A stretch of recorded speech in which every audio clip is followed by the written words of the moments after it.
nao kwenye kwingineko asubuhi ya leo. Kwa mujibu wa Ali Kamwe, naomba tumsikilize hivi sasa kuhusu kimataifa, lakini pia kuhusu ligi. Tuanze na ligi, alafu tutakuja kwenye kimataifa. Ali Kamwe: tunapozungumza sasa hivi ndio vinara wa ligi kuu ya NBC, ndio timu iliyofunga magoli mengi zaidi msimu huu mpaka sasa, ndio timu pia iliyofunga magoli machache zaidi msimu huu mpaka sasa. Ligi imekuwa nzuri, imeanza vizuri, kumekuwa na ushindani mzuri ndani na nje ya kiwanja, pia hamasa imekuwa kubwa. Watu wanafuatilia zaidi nafikiri ligi kuu ya NBC msimu huu kuliko msimu wowote ule. Tumecheza michezo 4 so far, kwa hiyo ni mapema sana kuanza kuzungumza nini kitakwenda kutokea mwisho wa msimu, lakini inatupa picha kwamba ligi ni ngumu na tunatakiwa tupambane zaidi tuweze kupata matokeo mengi mazuri na kuzidi, kama sio kuifikia basi tuzidi ile rekodi ambayo tumeiweka msimu uliopita. Ali Kamwe alienda mbali zaidi na kusema kwamba kimataifa huko Arabu wajipange. Nafikiri tukio la kwanza ni uzinduzi wa jezi za Young Africans ambazo tutazitumia kwenye michuano ya kimataifa, na kwa mujibu wa ratiba ambayo tuko nao mpaka sasa hivi, na ni vyema nikisema ili wanachama wa klabu yetu Young Africans aandae kibunda mapema. Jezi zinaweza kuzinduliwa siku ya Jumatano. Zinaweza kuzinduliwa siku ya Jumatano. Hatuna muda wa kuchelewa. Tutaka jezi zinduliwe mapema, watu wavae, wapendeze, wajiandae na safari ya kwenda Guantanamo. Na kujua Guantanamo ni New Aman Complex, huko ambako patakwenda kufanyika ukatili ambao haujawahi kutokea hapa Tanzania kwenye michuano ya CAF Champions League. Ni kwenda kuonja sasa hamasa kuelekea mechi ya tarehe 22 dhidi ya FAR Rabat. Tunafahamu wenzetu ni club kubwa, ni club ambayo inafanya vizuri sasa hivi kule Morocco. Tunafahamu pengine mashushushu wao pengine watakuwa wameshaanza kuingia, wanaweza kujibu tu zile email rasmi, lakini wana mipango yao. Tunafahamu Afrika ilivyo. Kwa sisi tumeanza kujiandaa mapema, chini kwa chini tumeanza kujiandaa kuhakikisha hatufanyi makosa tunapofika Guantanamo pale, tukafanye kile ambacho wa Tanzania na mashabiki wa Yanga wanakisubiri kwa hamu kubwa kwenye michuano ya kimataifa. Yes, huyo ni Ali Shaban kama kizungumzia maandalizi yao hususan kwenye michuano ya kimataifa. Ameanza na jezi, lakini cha muhimu ni wao kupata matokeo mazuri katika hatua inayofuata. Mmemsikia Ali kama pete. Nafikiri Yanga wanapaswa kuwa bora sana kuelekea kwenye mchezo dhidi ya AS FAR Rabat. Unajua watu wanaweza sinielewe leo wakati nazungumza haya, kwa sababu wao kwenye kundi labda wanamfahamu sana El Ahly. Lakini AS FAR Rabat ni miongoni mwa timu ambazo zipo kwenye kiwango bora sana kwa hivi sasa pale nchini Morocco kwa msimu wa 3 mfululizo tangu chini ya Nasreddine Mohamed Nabi alivotoka Young Africans akaenda kuwafunza hawa, na tangu hapo wamekuwa kwenye kiwango bora sana na wana wachezaji wazuri sana. Naweza nikamtaja mtu ambaye wengi watakuwa wanamkumbuka kwenye channel iliyopita. Alikuwa kwenye kiwango bora sana, nahodha na MVP wa mashindano ya CHAN, Mohamed Hirmat. Huyu ni kiungo wa China ambaye anacheza pale na amekuwa kwenye kiwango bora sana. Lakini pia kuna mtu mmoja ambaye tajaribu zungumza. Kuna kitu nilikuwa naangalia hapa kama nitampata yule mtu. Kuna mtu mmoja ambaye ndio unaweza kusema kila kitu ambacho kinafanyika sasa hivi kuna siri kubwa sana ya huyo mtu ambaye amekuwa kama nyuma ya mgongo wa hii timu. Hii ni timu ya kijeshi ambayo tunasema ni jeshi maalum la kumlinda mfalme wa pale nchini Morocco. Na wamekuwa wakifanya kazi yao kwa uaminifu mkubwa sana, hasa kwa kuangalia mazingira ya namna gani ambavyo timu yao ina mahitaji makubwa, lakini pia kwa kuangalia mahitaji ya timu kama timu, hasa kwenye wakati uliokuwepo. Wamefanya uwekezaji mkubwa sana, na kadri siku zinavyozidi kwenda wanazidi kufanya uwekezaji mkubwa. Unamkumbuka Henok Inonga Baka, si ndio? Alienda kwenye hii timu wakati ambao walikuwa wanahitaji kuweza kunyanyuka, lakini kuna Reda Selim ambaye alikuwa kwenye klabu ya Al Ahly na amerejeshwa kwenye timu hii kwa mkopo wa mwaka mmoja. Kila ukijaribu kumtazama sasa hivi Reda Selim anaitwa kwenye ile provisional squad ya Morocco ambayo huwa ina wachezaji tunaosema wanaocheza ligi za ndani, ile iliyocheza kwenye michuano ile ya CHAN. Sasa hivi yeye anajumuishwa, walikuwa na michezo kadhaa ya kirafiki na alicheza kwenye performance bora sana. Sasa ukisha kuwa na wachezaji wa kariba ya Hirmat, una mchezaji kama Reda Selim, una wachezaji wengi wa namna hiyo, absolute wewe daraja lako la ubora lipo juu. Kwa hiyo sisemi kuwatisha Yanga, sisemi kama haiwezekani, lakini Yanga wanapaswa kufanya kazi ya ziada kurudisha makali yao, hasa kwa kile ambacho wanakicheza this season. Kwa performance ambayo wanaionyesha msimu huu, wakienda kucheza vile haitakuwa sawa, lakini wakienda kucheza tofauti, wakacheza kwa ubora unaotakikana, wakawa wanatengeneza nafasi sahihi, wakawa wanamalizia kwa kiwango bora, kwa sababu nina uhakika Yanga wanaweza kutengeneza nafasi, nina uhakika huo. Lakini saa ngapi watakapofunga, hiyo ndio imekuwa ngumu kwao.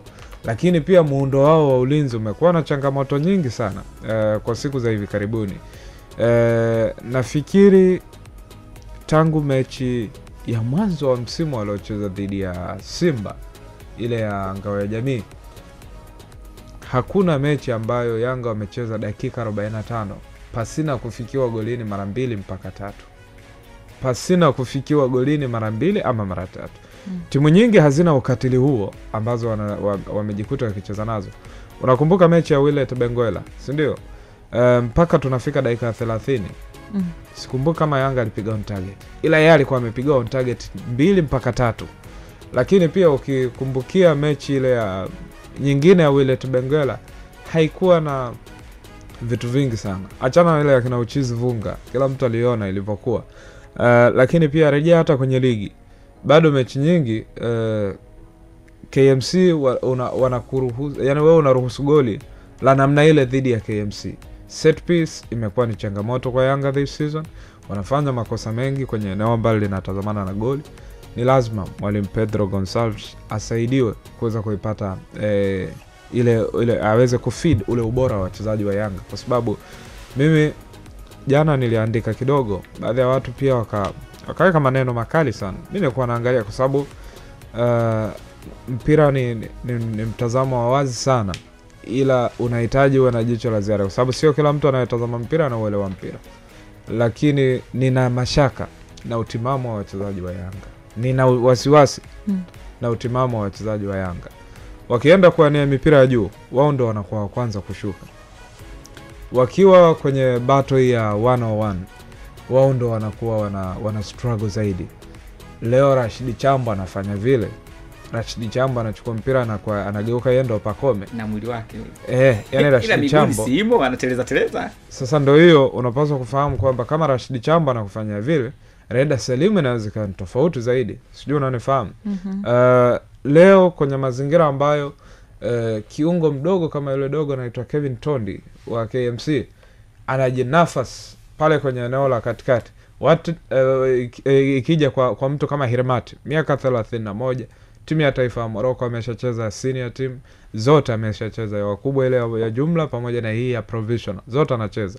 Nahodha na MVP wa michuano ya CHAN anacheza. Unamwachia bwana Kevin Tonda anafanya vile vitu kwenye eneo la midfield. Juzi ile Pacome kama man of the match, lakini kwangu mimi ukiniuliza ni miongoni mwa mechi ambazo Pacome kama angekuwa yule Pacome mwenyewe alikuwa anaiua ile mechi mapema tu, sababu mpaka dakika 25 Yanga wameshambuliwa mara nyingi, lakini hawana on target hiyo.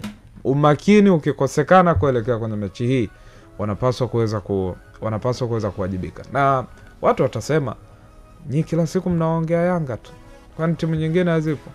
Ndio gharama ya ukubwa hii. Yani ndio gharama ya wewe kuwa na performance bora na kuset standard kubwa. Yanga alishatuaminisha kwamba anaweza kadeliver zaidi ya hiki anachokideliver sasa hivi. Alishawahi kutuonesha kwamba anaweza kuwa na wachezaji bora zaidi ya hawa ambao wanafanya sasa hivi, ama zaidi ya hawa wanachodeliver sasa hivi.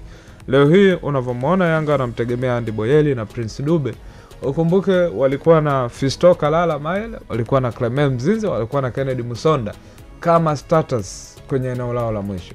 Walikuwa na Joseph Gede kama starting, kama kirungu pale kwenye eneo la juu. Si ndio? Walishawahi kuwa na Heritier Ebeneza Makambo kama kirungu pale eneo la juu. Leo hii ukiwa na mchezaji ambaye hawezi kudeliver kuliko wale waliopita, maana yake kuna sehemu haujafika pale ambapo ulifika mwanzoni. Ni either njaa imepungua ama umakini umepungua kwenye eneo la kuscout pamoja kwenye eneo la kusajili. Sasa pia ili linaenda mpaka kwenye eneo la uajiri. Umekuwa na walimu ambao wanafanya timu iwe na fitness ya kutosha. Yale mambo ya kusema Mayela anakimbia dakika ya kwanza mpaka dakika ya mwisho kwa uvumilivu ule ule hayakuwa yanakuja tu from nowhere, ni swala la kumtengeneza. Na ndio maana ukitazama interview moja ya Helmi Gueldish aliyekuwa mwalimu wa utimamu wa Yanga, kuna sehemu anasema tunacheza kila baada ya siku 3, kila baada ya saa 72. Lazima utengeneze program sahihi ya wachezaji kuonesha ubora wao, kudeliver. Kuna kipindi Yanga alicheza mechi 8 ndani ya siku 23. Nakumbuka ile bandika bandua ya kina Marumo, ya kina nane, alicheza mechi nyingi mfululizo. Ametoka Singida akaenda kucheza Afrika Kusini dhidi ya Malumo, amerudi akacheza tena Singida, alafu akarejea Dar es Salaam akakipiga tena dhidi ya Marumo kabla hajakaa sawa akatakiwa kusafiri kwenda Mbeya. And mechi zilikuwa bandika bandua, lakini wachezaji bado walikuwa wanastahimili kucheza kwa kiwango cha juu. Akawa anataja recovery wanaifanya, bathing ice na vitu vingine, ice bathing na vitu vingine vya namna hiyo ambavyo vinasaidia kumfanya mchezaji asalie kwenye ubora wake. Nafikiri eneo la utimamu la Young Africans linahitaji kutazama upya, na kama hawakunielewa ama kama hawatanielewa leo, kuna siku ambayo tutakuja kuzungumza lugha moja, kama ambavyo nilianza kuambia pia kwa Eminem, Romain Folz, kwamba simuoni kutosha kuifundisha Young Africans. Na leo nasema tena, Yanga wana shida kwenye eneo la fitness. Asante. Sawa, hayo ni ya kwake Nazareth Upete hapa ndani ya Kwingineko. Una lolote Nation? Au tuhamie kwenye timu ya taifa Tanzania? Tuende timu ya taifa. Sawa, tunao timu ya taifa Tanzania hapa kwenye Kwingineko ambapo siku ya jana iliingia kambini kwa ajili ya kujiandaa na mchezo dhidi ya timu ya taifa ya Kuwait utakaopigwa pale nchini Misri Novemba 15. Sasa baadhi ya wachezaji walioingia yuko hapa pia baadhi ya wachezaji kutoka Yanga na timu nyingine Simba, Azam na kadhalika, wengine wakitokea nje ya Tanzania. Tulishawajadili vya kutosha. Sasa yupo hapa afisa habari wa TFF Clifford Mario Ndimbo akizungumza kuhusiana na Gamondi. Ndimbo yuko hapa ndani ya bao la asubuhi. Tunapomzungumzia kocha Gamondi, inakuwa ni mchezo wake wa kwanza akiwa na kikosi cha timu ya taifa ya Tanzania, Taifa Stars, lakini ni kocha ambaye tayari anafahamu vizuri ligi za Tanzania, amefundisha kwenye timu tofauti hapa Tanzania. Kwa hiyo anaungana na kikosi ambacho pia amekuwa akikifuatilia kwa muda mrefu. Kwa hiyo anakwenda kwenye kikosi ambacho